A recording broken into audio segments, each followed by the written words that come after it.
Kũringana na rũhonge rwa ũgima wa mwĩrĩ thĩinĩ wa thĩ WHO, o ndagĩka igĩrĩ ikiuna mwana ũmwe nĩ oragagwo nĩ mũrimũ wa malaria thĩinĩ wa thĩ. Mũrimũ ũyũ ũgĩthiĩ na mbere na gũtindĩkĩrĩria athuthuria gwetha njanjo na ndawa cia kũhũrana naguo kaimana.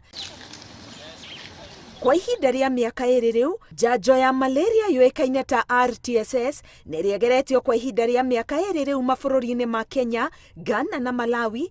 Nĩ hetwo mũigana wa ciana 650,000. Gũkũ bũrũri-inĩ, njanjo ĩno ĩheanĩtwo kaunti-inĩ 8 iria rũhonge rwa ũgima wa mwĩrĩ rugĩte nĩcio irĩ hatĩka-inĩ makĩria ya mũrimũ ũyũ nĩcio Homa Bay, Migori, Busia, Vihiga, Kakamega, Kisumu, Siaya na Bungoma.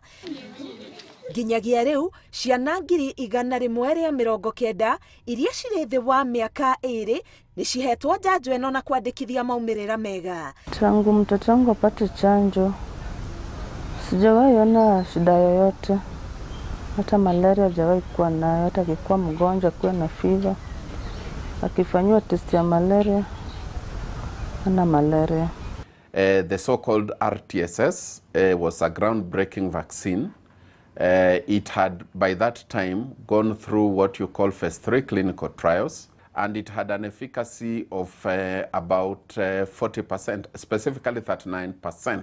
Angĩkorwo njanjo ĩrĩa ĩthondeketwo nĩ Athuthuria kuma University ya Oxford ĩrĩa ĩretwo R21 Matrix M nĩ kũhĩtũka ikĩro cia ithimi, yayo nayo kũnyita itemi nene harĩ kũhũrana na mũrimũ ũyũ thĩinĩ wa thĩ. Thutha wayo kũgerio gatagatĩ-inĩ ga ciana 450 bũrũri-inĩ wa Burkina Faso, yandĩkithĩtio hotani wa mũigana wa gĩcunjĩ kĩa 77 harĩ 100. Mũingĩ ũrĩtio gũthiĩ na mbere kũhũthĩra njĩra iria ciũĩkaine cia kũhũrana na malaria ta gũkoma rungu rwa neti, huhĩre ndawa, kũhũthĩra ndawa cia kũhuhĩrĩria rwagĩ, gũthararia imamo cia rwagĩ na gũcaria ũrigitani na ihenya o ta ũrĩa kwahoteka. Ngĩribotera Inooro TV, ngetwo Karo Kĩnyugo Mwaũra.